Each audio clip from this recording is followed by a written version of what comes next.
everyone, it's Miss Kimmy, and we're going to go over Chapter 9, Concepts of Disease, Standard Precaution, Transmission-Based Precautions, etc.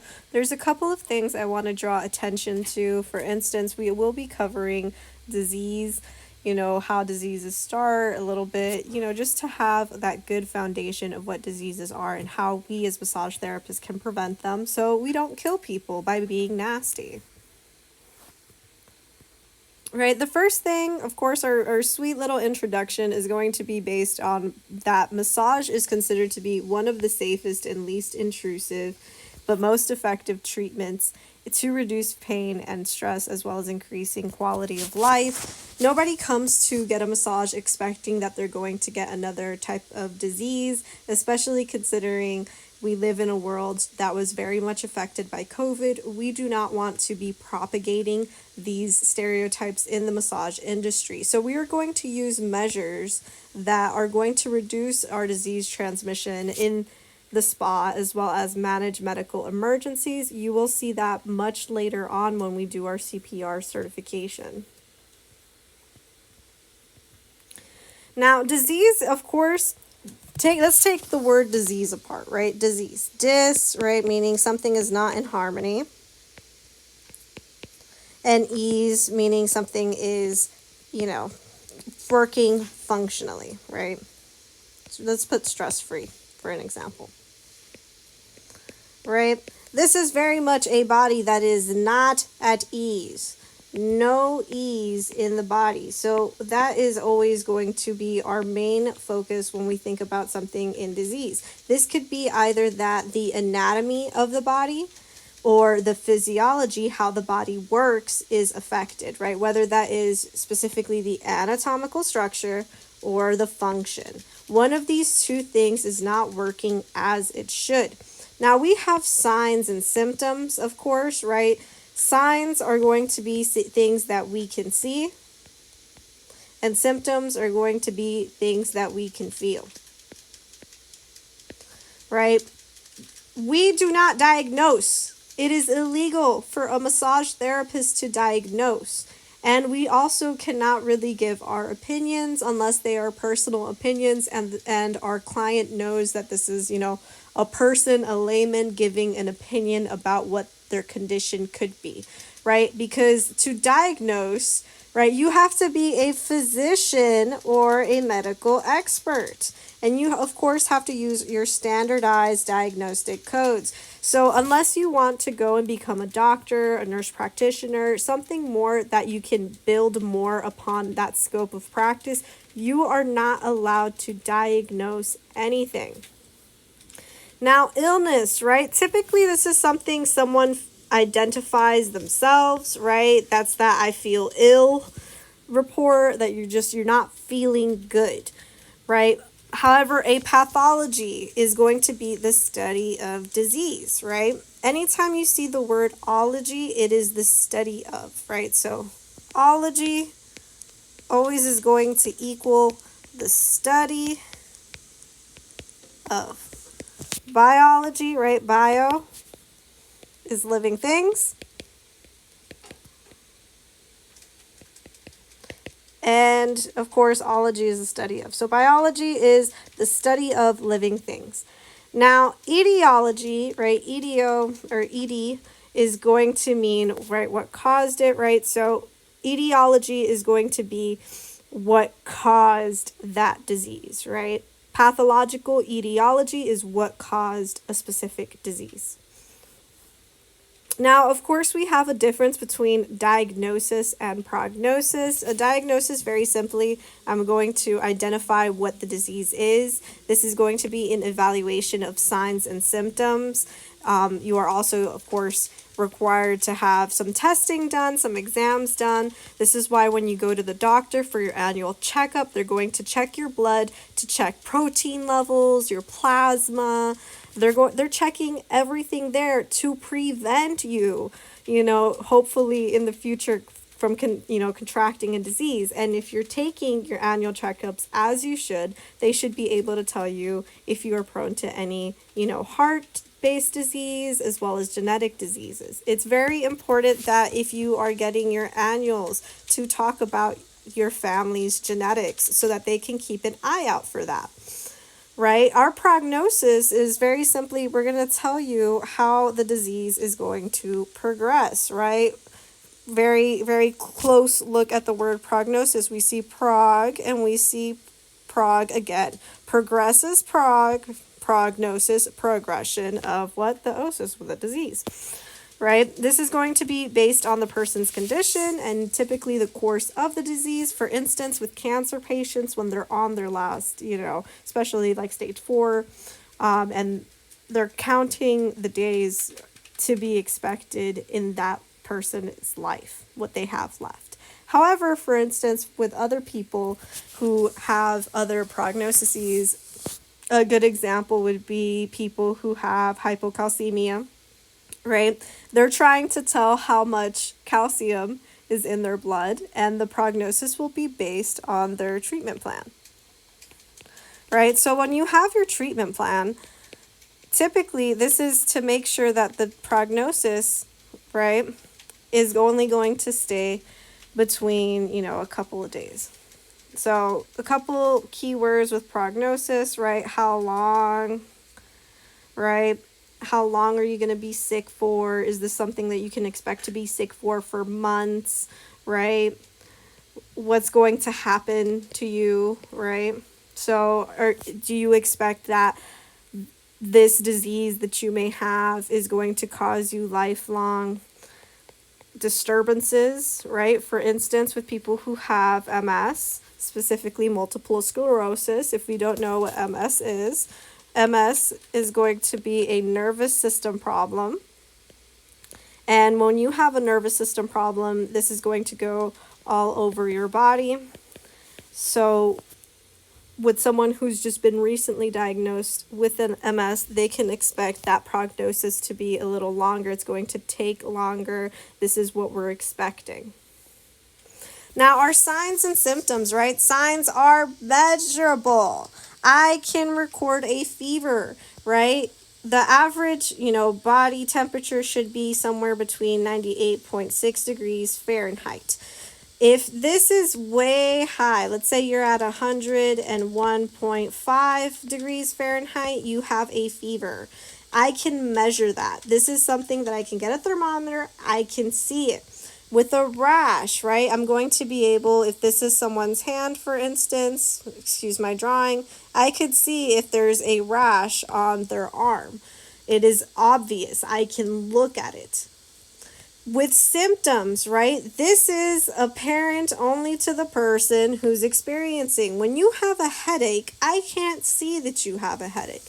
I know you have a headache because you told me you had a headache. I cannot measure that.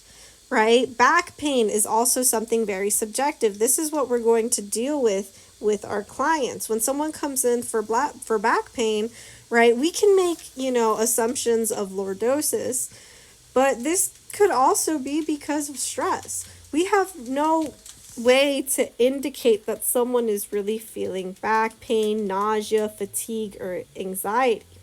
Now, asymptomatic is going to be the absence of any possible symptoms. So, for instance, in COVID, we had people who had COVID that had no symptoms, but they were carrying COVID with them. Or in other situations, especially with individuals with HIV, they can present no symptoms for many, many years and infect other partners alongside not knowing that they have HIV. It's very important to get tested regularly. Right? Here's, ethology, right? This is the causes or origins of disease. Idiopathic, right? I add a T, idiot. Idiopathic. I don't know why. Unknown cause. I don't know. You just have the disease. Right? A couple of risk factors that can increase or, these are things that can increase or decrease the chances of getting diseases. Right? When you have something like a non-modifiable risk factor, that cannot be changed. No modify. I cannot change my age, my family, or my race. If I know several people in my family have a, high blood pressure, I'm more likely to have high blood pressure. I can change modifiable risk factors, to prevent me from having high blood pressure. I can change my lifestyle, how much food I eat, and my physical activity. If you do have something within your family line and your genetics that makes you more prone to a specific disease, it's very important that you try to make those modifiable risk factors coincide a little bit with what may happen to you so that you can prevent these diseases. This is why factors like genetic testing are so valuable in today's society. We're going to talk a little bit about disease complications, right?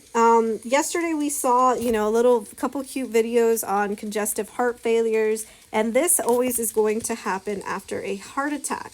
When we see, something that tells us there is a congestion, right? A congestive heart failure.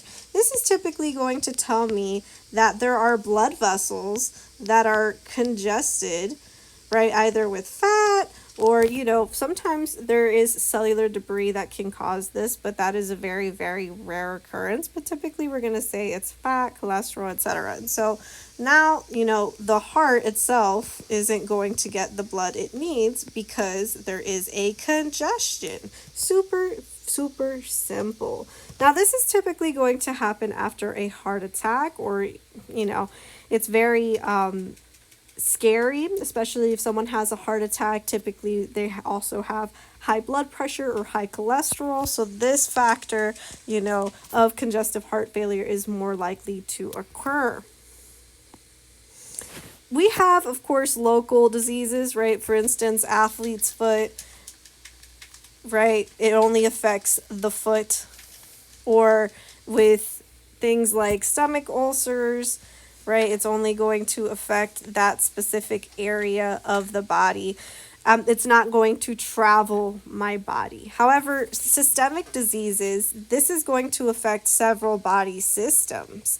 So when you see, these keywords or this medical terminology, it's already telling you what to expect, right? We see the word system, right? It's systemic. So it could go from my heart to my stomach, right, to my bones maybe, right, depending on the disease. There are diseases that do that.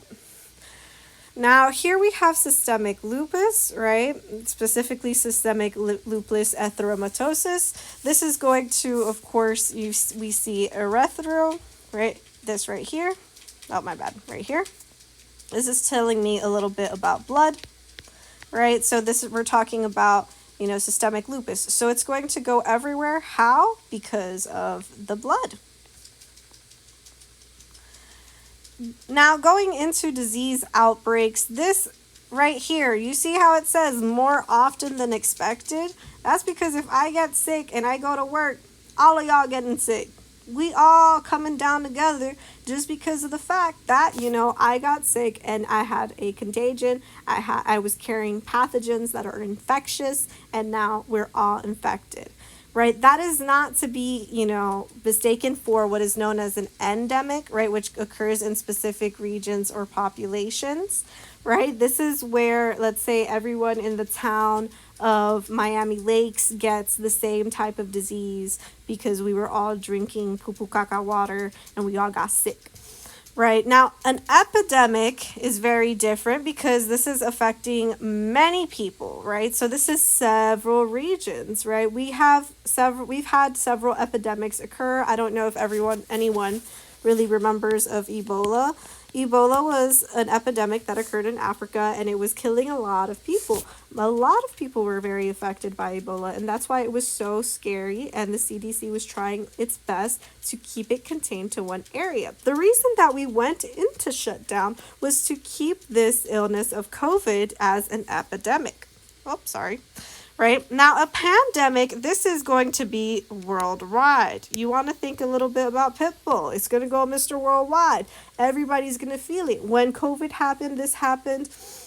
This happened in Miami. It happened in Paris. It happened in Bogota. It happened in Lima. It happened everywhere. In every single city, in every single country, there were people who were having COVID. except for maybe, if you want to consider the people who were off in islands who never had contact with anybody, then that's a very off chance. But the whole world was definitely affected by COVID, right? Here we have acute and chronic diseases, right? Acute, right? It's cute, so it's short, it's tiny.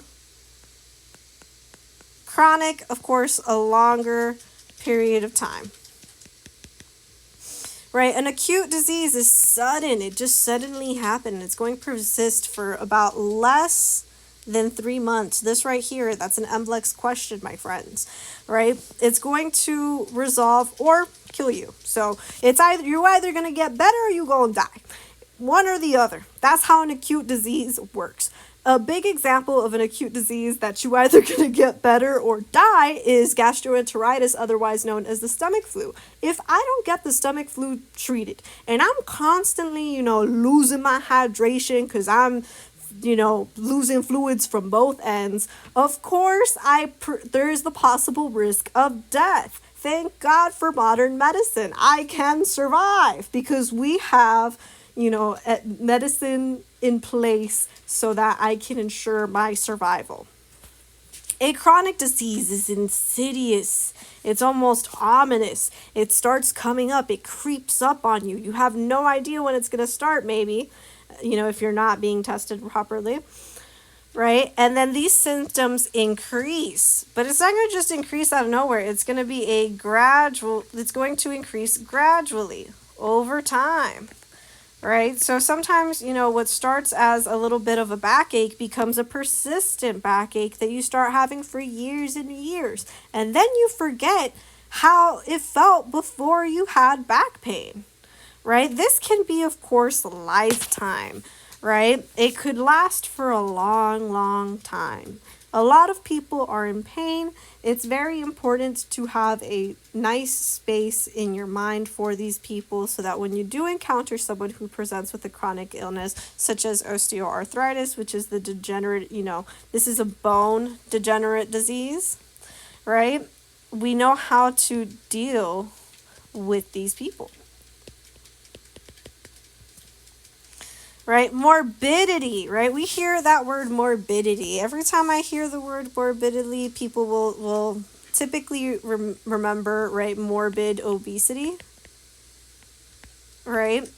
And this has a little bit, to do with that. Excuse my spelling if my spelling is not correct. Right? Now, morbidity is going to be considered the departure of well-being, right? So what does that mean? My quality of life is being impacted, right? Sometimes this could be something that I cause myself if I decide, to eat a lot, and let's say that I have a chronic illness that makes it difficult for me to move and I cope with food, right? That starts to create even more problems. This can create a comorbidity, right? So this is more than one, several morbidities at the same time. The most common is diabetes and high blood pressure, but this can of course be other things, right? When we think about someone who's morbidly obese, we're thinking about someone who's actually very sick, right? Whether by choice or not by choice. They can have a chronic illness that we cannot see and not be able to move, and then, maybe there's factors affecting their metabolism, and they start gaining weight, gaining weight, and then now we have someone who's morbidly obese. Right, morbidity rate, right? This is the number of people who are disabled in a population, right? This incidence or prevalence is going to measure morbidity. Typically, if you have good food, right, your morbidity rate goes down. If you have really bad food, your morbidity rate is going to go up, right? Especially in places that, they don't necessarily have access to food, we're going to see that morbidity rate go up. There are so many factors that deal with the morbidity rate. Incidence and prevalence, right? An incidence is the number of new cases, right, that happen in 1 year. Usually, a unit of time. It could be 1 year, it could be 5 years, but, an incidence. It just happened. right? Prevalence is the number of everything, all the cases, new and old. And typically this is going to be calculated within a calendar year. Now, let's say today in class, nobody came to school for one day. That's an incidence, right? No one came to school. Something must have happened. This is a one-off, you write it down, right? But then if people keep and continue not coming to class, that is a very prevalent factor, right? So be aware of the difference between incidence and prevalence. Mortality. That's the condition of being dead. You dead. That's it. That's mortality, right? The mortality rate is how many people have died in a specific region. Now, diseases and disorders, right? This is defined about, how something happened or developed, right? So we have different causes for diseases. We have autoimmune causes, right? That's your immune system doing its best. Infectious disease, you got it from somewhere. Cancer, it just kept happening. A deficiency, you're low in something. Degenerative, this is the breaking down of something. Genetic, your mom and dad gave it to you. Or metabolic, this is your way of processing energy. A disorder is very simply a disruption of body function, right? So the disruption of body function, your body's not doing what it's supposed to do. For instance, with people who have, right, Parkinson's, that is a nervous system problem where they are constantly moving, right? And that body isn't able to function and control movement as it once could have. Now, disorders can be, of course, congenital, which is happening in utero, or traumatic, which could happen because of a car accident, of things like that. These terms are typically used interchangeably. However, it depends on you how you choose to see that information, right? Congenital is always going to be present at birth or before birth. We have cerebral palsy, cleft lip, and spina bifida. Traumatic, of course, this can happen from violence or accidents. And we're thinking about physical trauma, right? Emotional trauma can have other implications as well, right? These are things that can happen to you physically, right? Brain injuries, head injuries, spinal cord problems, sprains, fractures, open wounds. Those are all physical factors. Now, an autoimmune disease is typically when your immune system loves you so much it doesn't know when to stop, right? It's just going to keep on attacking and destroying healthy tissue because your immune system thinks it's unhealthy, right? Your immune system has this idea that whatever's there, it shouldn't be there, and it's going to attack it. That is what typically an autoimmune disease is. For instance, we have rheumatoid arthritis, lupus, multiple sclerosis, where there is not necessarily a threat present, but it will perceive that as a threat. Now, you have moments of remission and exacerbation, right? In remission, you feel good. There are barely any problems. Most of the problems disappear. They're not visible to you, and you feel a lot better. But when exacerbation occurs, right, things are getting very severe. You are feeling the pain more frequently. These are things that occur, especially, for instance, people with rheumatoid arthritis. Sometimes there are certain foods that they can eat that will cause it to exacerbate those problems. So the problems become more severe. Cancerous diseases, right? Be aware that cancer is a growth of abnormal cells, right? So the cells keep growing. They don't die. They eventually become tumors, right? So here it says it's an uncontrolled cell division. Why? Because cells will divide through meiosis and mitosis. And if we know a little bit of meiosis and mitosis, it's important to be aware this is our cellular division. Our cell has a life cycle, right? Now, the problem with this in cancer is that, let's say my cell dies right there, right? And then new life is created. This is not happening. So it's just dividing, dividing, and then we can see how this is a problem because we have all of these cells and no way to necessarily get rid of them. The most prevalent examples are, breast cancer, lung cancer, prostate, and colorectal. Colorectal, of course, including your colon and your rectum, right? Of course, this can metastasize. That means it can spread and invade other tissues and become systemic. Deficiency diseases, right? This is caused by lack of nutrients. There's something that you are lacking. You can have the inability to absorb certain nutrients. For instance, scurvy, right? If you watch One Piece, that's why they have orange trees on the sunny. It's very important, right? Pirates used to get scurvy all the time. Why? Because they lacked vitamin C.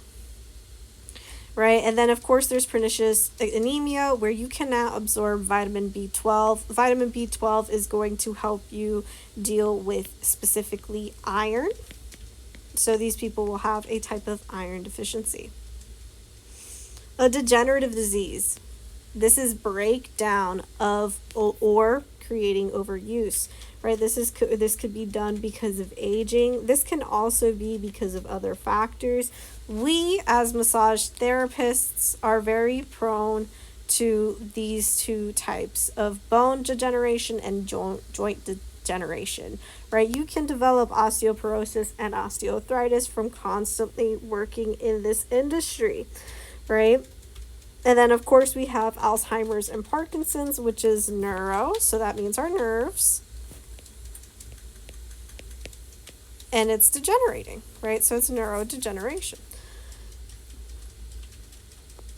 Genetic diseases, mom and dad gave it to you, right? Or it is just within your genetic code, right? With sickle cell anemia, this is going to affect, right? Let's say this is our normal little blood cell, right? With sickle cell anemia, it's going to, affect the shape of the blood cell. So there's not much that this can carry, and it's going to affect things like your oxygen levels, your iron levels, all of these things, right? With Down syndrome, this occurs because you have 3 chromosomes instead of 2 chromosomes, and then you now have, that type of disease.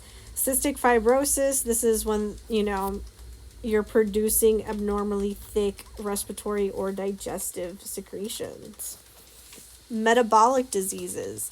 This is caused by, the failure, you're using too much or too little of essential substances, right? So this could be, metabolism, and anything dealing in that metabolic region has to do with energy and balance, or what we like to call homeostasis.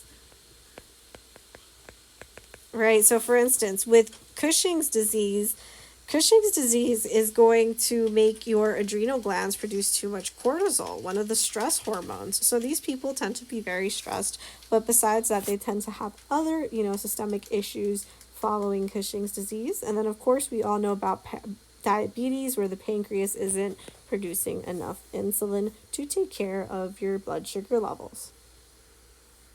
Infectious diseases, these are caused by pathogens, right?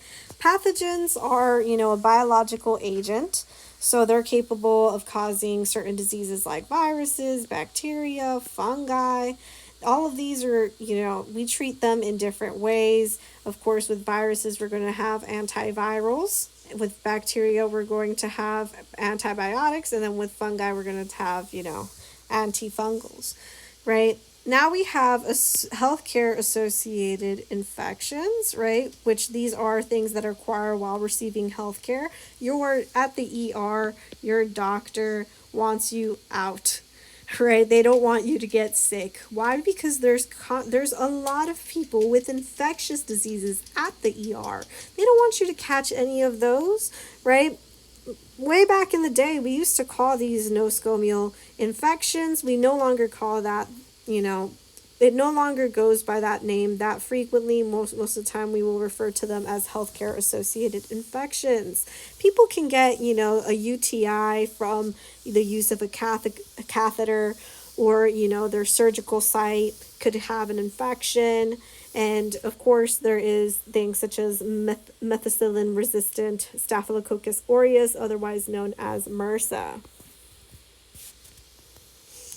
Now, this is the chain of infection. Typically, these 6 things have to happen in order for disease transmission to occur. Typically, you're going to have your pathogen. The pathogen is going to be on the reservoir source. It's going to find a portal of exit. And then that mode of transportation is how is it going to get to you? And it's going to enter the host, and depending on your susceptibility to infection is going to depend on whether or not you're going to get sick, right? So you could be very, healthy, happy, with a good immune system, right? Or you could be kind of like me, where my immune system isn't the best and you're more likely to get sick. We have people who have very strong immune systems, right? For instance, my husband, I could be sick, I could cough in his face and he'll be fine, right? But, if my husband comes with slightly, a small cold, I'm definitely getting that cold. Here is the first link, the first chain link. This is specifically, right, what type of pathogen are we going to see? For instance, right, we have viruses, bacteria, fungi, protozoa, prions, and pathogenic animals. We can think of pathogenic animals such as ticks, right? Prions are more, they're a little dependent on their protein creation. So they're going to have quite a bit of a different shape, whereas protozoa can have an amoeba-like shape. Of course, fungi, they're specific cells, but I'm just going to draw you a little mushroom. So be aware that these are, of course, different, and they're named different because of their constitution. Now, a virus is a non-living entity. It's not alive, but it's going to grow and replicate as much as it can through, for instance, through binary fission, right? Some examples are the common cold, influenza, and herpes simplex, right?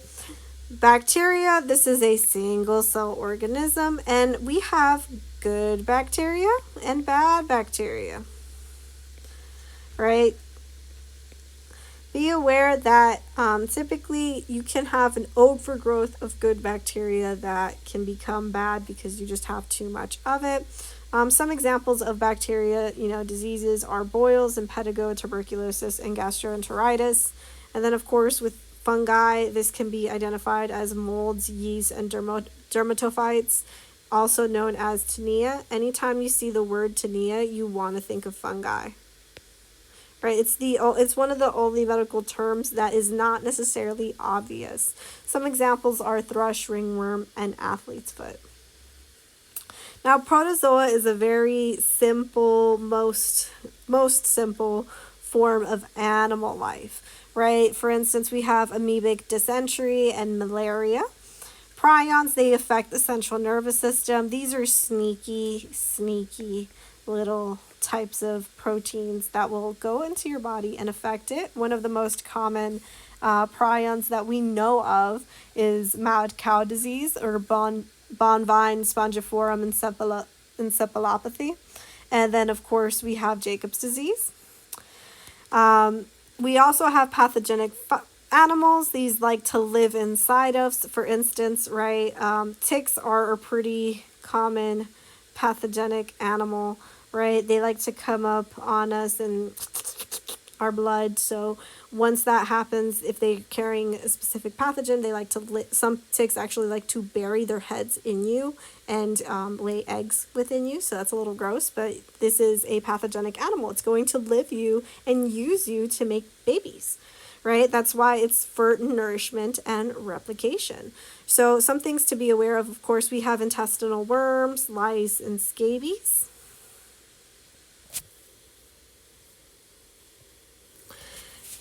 Now, there is the second and third link in chain infection, right? This is where the pathogens live and reproduce. For instance, here's an example, right? It's person, animal, environment, soil, and water. If I have a little pond, right, and my disease-carrying person is a little mosquito, right? The mosquito, my poor mosquito, right? The mosquito is going to be much more present in this area. Now, a portal of exit, right? This is the pathway pathogens use to leave reservoir via mode of transmission. There's different modes of transmission. There's contact, vehicle, and vector, right? Vehicle is not you driving a car, right? This is more so, right, a surface or an area where the disease can be present and it can come on to you. Right? So, contact transmission. I touch you. This is some form of touch, right? The most common method of disease transmission, right? I can touch you directly, right? Whether that's me as a person or I can pet an animal that has the disease. Indirect contact is typically going to have a fomite. So a fomite is going to be a contaminated object, right? Such as faucets, door handles, etc., doorknobs, etc. Most respiratory diseases are spread by indirect contact. This is due to respiratory droplets, right? These respiratory droplets are going to be kind of everywhere, and there are things we can't see, right? I can cough all over my desk, and you can't tell if I coughed all over my desk. That's why it's important to, stay clean. Vehicle transmission, this is going through a vehicle, whether that is foodborne. So you are eating poisoned or pathogenic food, such as salmonella poisoning, most common form of food poisoning. Right? Waterborne, I could be drinking water. I can leave a puddle on my table. I can do all of those things. You interact with that water, you can get things like cholera or dysentery. Airborne disease, this is if I'm inhaling a pathogenic particle, such as tuberculosis or flu. Vectors, right? This is going to happen between two or more hosts, right? For instance, with Lyme disease, I love talking about ticks because ticks are the easiest form to see it affect you, right? Ticks can be all crazy looking and they'll bite you, suck your blood, and leave you with a pathogenic disease, or sometimes they'll lay eggs in you, right? So these pathogens can transmit through an animal, right? With malaria, we know that this is going to be with mosquitoes.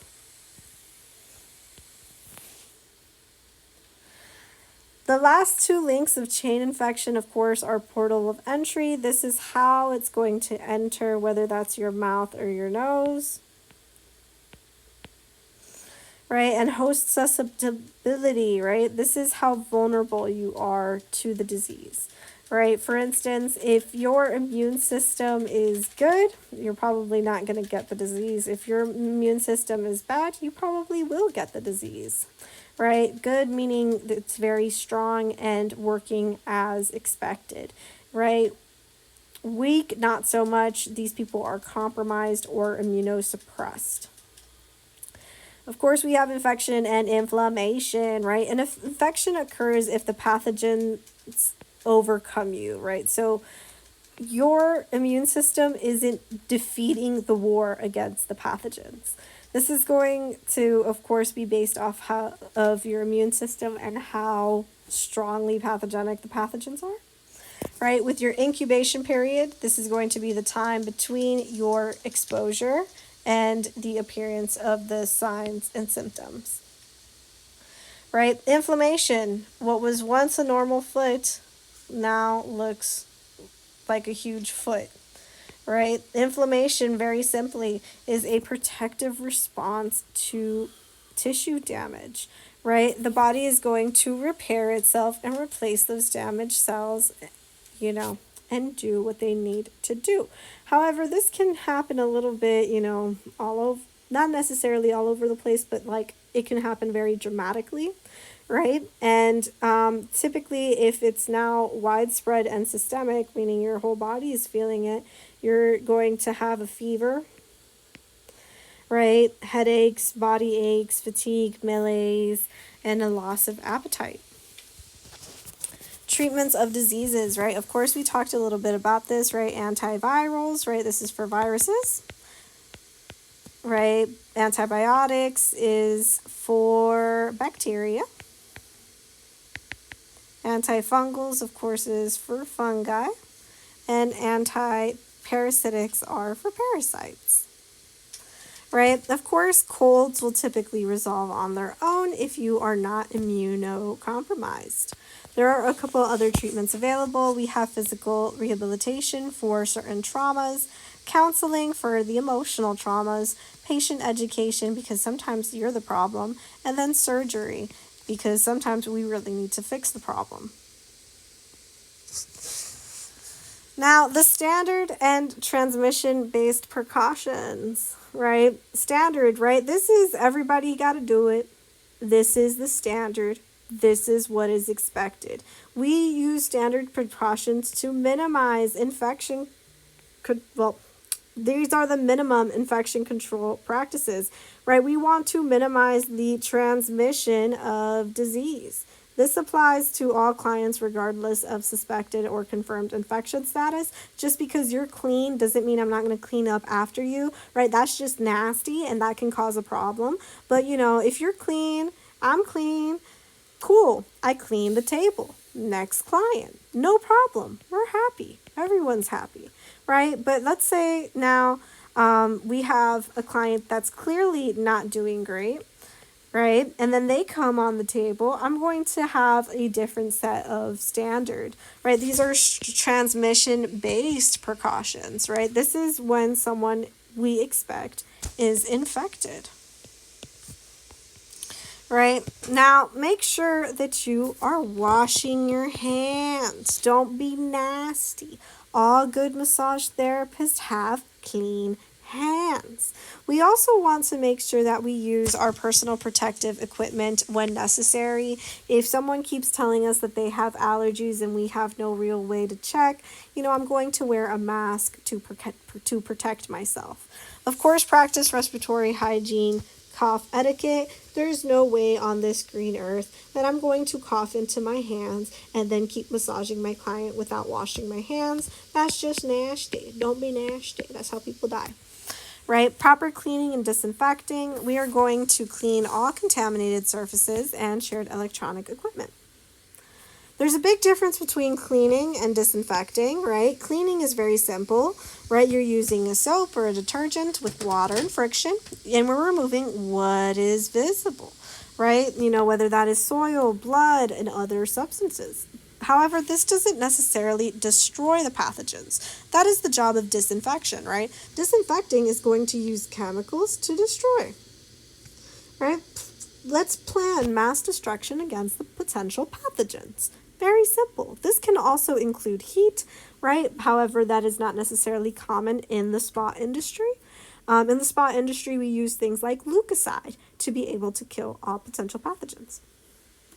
Of course, we have sterilizing, right? Sterilizing is pretty much, a lot of the time is going to use heat, chemicals, or irradiation, high pressure to be able to kill all microorganisms, right? These aren't necessarily pathogens, right? They can be non-pathogenic or they can be pathogenic. We kill everything, all of it.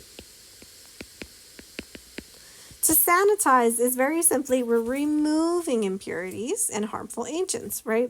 So we're removing as much as possible. Sanitization and sterilization, some people will use it interchangeably. Do not be those people because that is something that you will need to identify against. Sometimes on the MLEX, most of the time in this class, right? This is going to refer to, the removals of impurities and harmful agents to promote health and safety. But we are not necessarily destroying everything, right? This is going to refer to the environment, and it doesn't indicate the level of cleanliness. Categories of transmission-based precautions, right? Contact precautions reduces and prevents the contact of pathogens, right? We can use barriers such as gloves. If I see that my client has, some sores, I'm going to use my gloves. Why? Because I do not want to risk infection for myself or for the client, right? We have droplet precautions. We can use masks for that because this is going to reduce the transmission of droplets. And then, of course, we have airborne precautions, right? This is where we do not massage. No massage is going to happen if something is airborne. So if you have COVID, no. Hand hygiene. Wash your hands. Don't be nasty, right? This is cleaning and disinfecting hands by hand washing, of course, with soap and water or an alcohol-based solution. And the best infection control, because we, are constantly using our hands. We use our hands to massage. We use our hands to greet our clients. We use our hands to open doors. So it is very important for us to wash our hands. Now, these are the situations that require hand hygiene. I'm just going to put my opinion. Always. Right? Before and after each client, before and after eating, after removing gloves, after using the toilet. Don't be nasty. That's gross. Right? Oh man.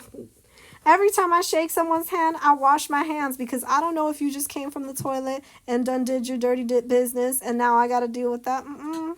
Right? Of course, after touching anything that is contaminated, after blowing your nose, sneezing, coughing, or if your hands are dirty. Here's the hand washing procedure. This is pretty much the minimum, right? You keep your hands lower than your elbows so water drops down, and apply soap, right? You are going to rub your hand together over forearms. You see? You got to wash your forearms. Why? Because we're massage therapists, right? And of course, you're including your areas between your fingers and under your nails. We're doing this for the minimum of 20 seconds. Of course, you rinse and you dry with a paper towel, right? You're going to use that same paper towel to turn off the water faucet because there are possible pathogens there, and then use that same paper towel to, touch surfaces between the sink and the massage room, including the doorknob. Then, bye-bye paper towel. Now, liquid soap is always going to be preferred over bar soap because things can hide in the bar, right? And you can have little, bacteria, all that stuff, and you want to be careful, right? Bar soaps can actually have mold in them. So, besides bacteria, there's also sometimes the presence of fungi. Right, now paper towels are preferred over electric air dryers because electric air dryers can blow all of that bacteria and nonsense on your hands. Here is alcohol-based and hand rub procedures, right? You're going to dispense this into the palm of your hand and rub until your skin is dry. The alcohol should at least be 60%. More about hand hygiene. After you apply your hand hygiene, you should limit opportunities for touch contamination while providing client care. Do not touch your hand or your face, especially if you are, massaging someone. You will get acne at the very least. At the most, you can cause an infection to occur in that area. And then you'd have a localized infection, and remember Miss Kimmy's words when you're crying, right? Now, avoid unnecessary contact with massage room surfaces, right? This is because, of course, I'm not going to touch absolutely everything before I put my hands on your body. That is potentially dangerous. PPE, personal protective equipment, right? This is going to create a barrier. What is that barrier going to do? Prevent transmission, right? What am I preventing transmission of? Pathogens. And this is always going to be, something we kind of go to when we really think that something's wrong, right? Whether that's the use of gloves, masks, and gowns, right? It's better to be, overly cautious as opposed to exhorting no caution at all, because then you can really cause a lot of problems, right? Personal protective equipment is needed for assessing and treating specifically temporomandibular disorders, right? Why? Because I gotta put my finger in your mouth to treat that disorder. I'm not gonna put my bare fingers in your mouth. You're gonna taste things I don't want you to taste because I don't know what I have in my hands. That's why I wash my hands, I put on gloves, and then I proceed with treating your, your mandibular problems. Of course, if you have a lesion on your hand, you should also wear gloves.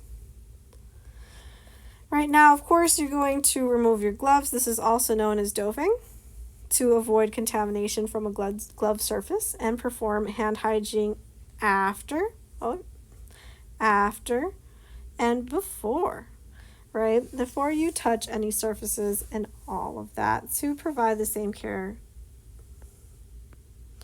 Now, typically nitrile gloves are the best gloves. We love nitrile because nitrile has, people aren't always allergic to nitrile, right? We hate latex, right? This can be used with oil or water-based massage products and have them available in all treatment areas, and place them near the table to prevent putting them on too early. What does that mean? Sometimes we put on our gloves before we see our client, and then we're interacting with the world around us, and now those gloves are contaminated. Here is respiratory hygiene and cough etiquette, right? This is going to reduce and prevent transmission, right? This is going to be, of course, covering your mouth when you sneeze, disposing tissues that are used. Don't leave your tissues all over the floor. If you see that your client is leaving tissues on the floor, wear gloves and throw away those tissues. If you have no tissue, you should cover your nose and arm with your arm.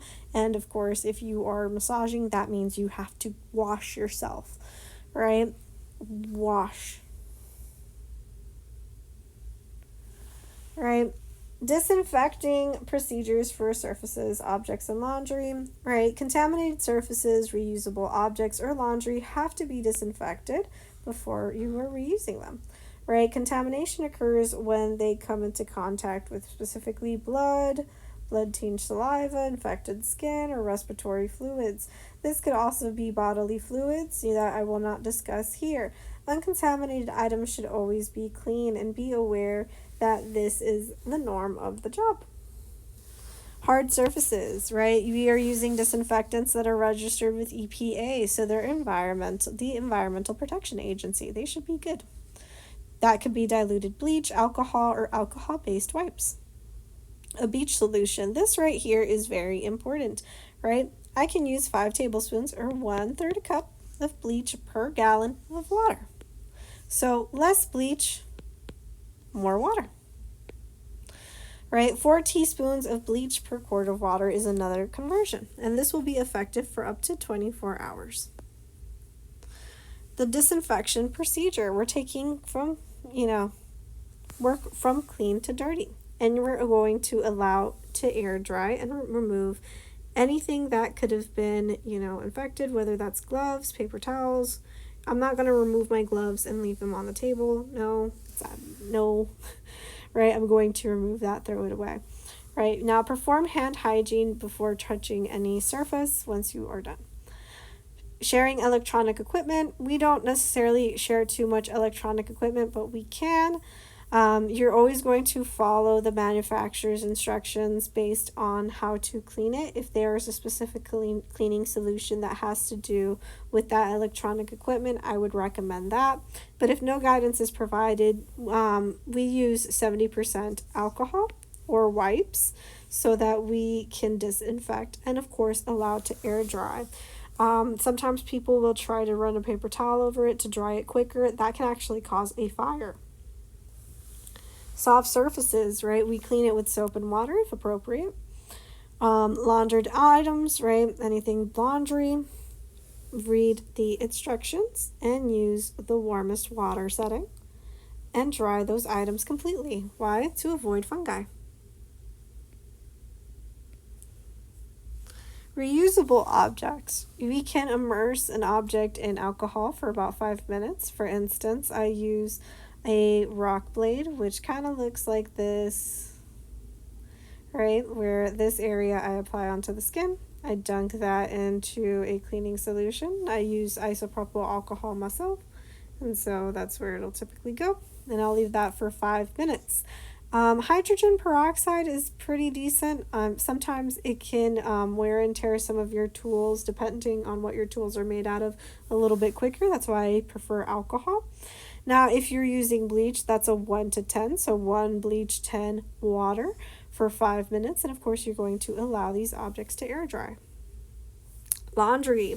We should be wearing gloves when we do laundry so that, you kind of minimize contact, because what if someone was sick and you're holding on to sick laundry? Not the best, right? You're going to do that, then of course place it into the washing machine and remove any gloves that we may have on and wash our hands. Of course, you're adding detergent, and this is going to range from half a cup to 1/4 and a 1 1/4 cup, and using bleach if we are able to. We should select sanitize on the machine to, sanitize as much as possible. And of course, we can apply that to the dryer, but again, this is only if available. Emergency preparedness. This is our immediate response, right? So we're doing this as soon as possible. We're not just waiting around or looking on our phone when an emergency happens. This could be a health or medical emergency to minimize the loss of life. The American Red Cross and American Heart Association offer training in basic life support, especially first aid. Always have a first aid kit on site, and be sure to write an incident report just in case. There are some steps to take to ensure safety. We have to stay out of harm's way. For instance, if the emergency is a violent attack, I'm not going to rush the attacker. I'm staying away from the attacker, right? And I'm warning others. Something else that, we should be aware of is, for instance, if someone is seizing, we're not going to put ourselves in an area so that we can get injured by that person. No, we are going to make sure that that person is in a safe area and calling for help. Always check for responsiveness, right? So you want to check for breathing. You might even want to say to your client, hey, are you okay? Right? And then immediately call 911. If other people are nearby, tell them to call 911, right? I use an Apple Watch. So my Apple Watch, I can tell my Apple Watch to call 911, right? Through voice control. It's a lot faster that way, and that has gotten me out of certain situations. If you are alone with an adult who has cardiac arrest, you're going to call 911 and get an automated defibrillator or an AED. We're going to see more about this soon when we take our CPR course. What to tell 911? First, you're saying what happened, right? You can't just go, I need help, something happened. No, I need help. I think the client is experiencing a cardiac arrest. We are at 1235 emergency location, and this is what I know of the person, right? So for instance, how old they are, if they have had a heart attack before, or maybe this condition, and then you want to give as many details as possible that you can give. Now, you do not end the call. You're staying on the phone unless you're told to do so, right? And you may be asked to meet the rescuers at the scene and direct them to where it is. Sometimes they'll give you first aid instructions and instruct you on how to perform CPR or use an AED. Choking, right? Choking, this is when your trachea is blocked and someone cannot breathe. This is the 4th leading cause of death that is unintentional. But first, you have to confirm that someone is choking. Some people will say, are you choking? Right? What do? Right? You encourage them to cough. Hopefully they can spit out the debris. It's very clear to you they can't speak. They can't breathe. So if the person who cannot cough or speak, right, and they're having difficulty breathing, right, when we see that somebody has a bluish tint of the lips and nails, that they're choking, but typically by this point, right, where someone cannot speak and they're having difficulty breathing, we should already know they're choking. The bluish tint of the lips and nails is indicating this is a little bit more of a scary situation, Of course, you're going to tell someone to call 911, or you yourself are going to call 911, and then you're going to use the Heimlich maneuver, which are certain abdominal thrusts to help the obstructed area. Hypoglycemia, these are low blood glucose level, right? Of course, you have your confusion, disorientation, and irritability, and lack of muscle coordination. Sometimes people look like they're drunk, right? This is an inability to respond to verbal commands and a visual disturbance. Sometimes their hands are cold and clammy. This is typically the giveaway, but of course, everything else adds to it. Of course, you're going to follow the 15-15 rule, so 15 grams of carbs and resting for 15 minutes. Be aware that you have some of these items at your practice. Typically, most places will have, something to help people who are experiencing hypoglycemia.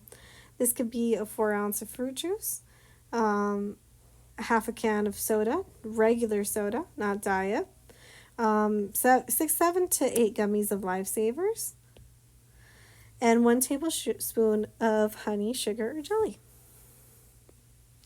All right, if symptoms remain, another 15 grams of carbs should be administered. Once the symptoms abate, so they're chilling, they can consume food with crackers, cheese, and peanut butter to prevent reoccurrence. If you have a glucose meter, check their levels if possible. The client may have one themselves if they know they suffer with this. If the person becomes unconscious or unresponsive, then you call 911. For a stroke, this is the acronym of FASTER, right? So we should be aware of using the acronym, which is on the next slide. But this is a sudden disruption in cerebral blood flow. So blood is not going to our brain. I'm going to pretend this is a brain, right? The blood cells aren't going there, right? And this can cause brain damage or death. And the brain damage can be irreversible, right? This can happen because the blood vessel has ruptured. And an early sign of this is very important, right? Time is brain. Right, so faster, face, arm, stability, talking, eyes, react. The first thing you're going to do is ask them to smile. Right, if you see that they can only smile on one side, right, this is not a good sign. If you ask them to raise their arm and only one arm comes up, this is not a good sign. If they cannot stand and it's really hard for them to stand, that is not a good sign. If their speech is slurred, or if they simply cannot speak, they're not fine. If they're seeing in double or cannot see well, And call 911 if you experience any of these in the person that you're talking to, and you're going to tell them when this first happened. Heart attack and cardiac arrest. This is a sudden disruption of blood flow to the heart. This can be from a blocked or occluded vessel, and this can cause cessation of the heartbeat, where very simply, your heart stops beating. Of course, you're going to see the signs and symptoms here, right? So chest pain that lasts more than a few minutes. Pain described as feeling crushing, heavy, or full. Discomfort in the upper body. Typically, people will say, if you feel pain in your left arm, but this could be your arm, this could be your chest, this could be your neck, this could be your upper body. Even some people report it as a stomach ache. If you have shortness of breath without chest pain, that is also another sign of cardiac arrest. If a person has chest pain for more than a few minutes, especially with other signs, then you are going to call 911. If someone's going to become unconscious or non-responsive, they may have a cardiac arrest. Of course, acute care principle time right here is muscle. Right now, typically if someone starts experiencing any symptoms, right, any of these, I like to take the extra caution and already be prepared, right? I don't personally wait, right? If you tell me that you're having heavy discomfort, chest pain, I'm calling 911 already, right? First aid, if you're alone, call 911 and get an AED kit. My apologies. If you're not alone, tell someone to call 911 so that you can perform CPR, and you can direct that person to get the AED kit and use it as directed. If someone is not breathing, then you begin your chest compressions until the AED arrives or EMS. Chest compressions, right? You're laying someone on the ground and CPR is best applied skin to skin, right? You're placing on the heel of the hand in the center of the chest, right? And very simply, you are going to think about performing compressions as fast as 2 at a rate of 100 to 120 pushes a minute, right? It feels like a workout. It's really hard to do by yourself, so be aware that you are leveraged. We want to use our body to help us when we are placing one hand on top of another and compressing. With chest compressions, you are the client's heart rate. Like, you are their heart, and you are forcing a beat to occur, right? So you have to allow the chest to recoil after you push, lock in your elbows, and position shoulders over your hands. Why? Because you want pressure, right? You do not break contact between the compressions, and you're going to continue until someone can breathe or move, or if the AED arrives, or if someone takes over, such as an EMS team member. Seizures. Seizures are scary. We live in Miami, and a lot of people here, sadly, we have a bit of an epidemic of drug use in this area, right? So this is an excessive electrical activity in the brain resulting in sudden change of behavior and level of consciousness. Some people will call it a lightning storm in the brain. And we can typically, we can see someone shake sometimes, but other times there's a little bit more subtle hints that someone is having a seizure. Epilepsy is recurrent seizures, right? So there's different seizure types. It's going to affect, there's focal or partial. This is in a single area in the brain. And then there's generalized, where those lightning bolts are happening all over the brain or in some areas of the brain.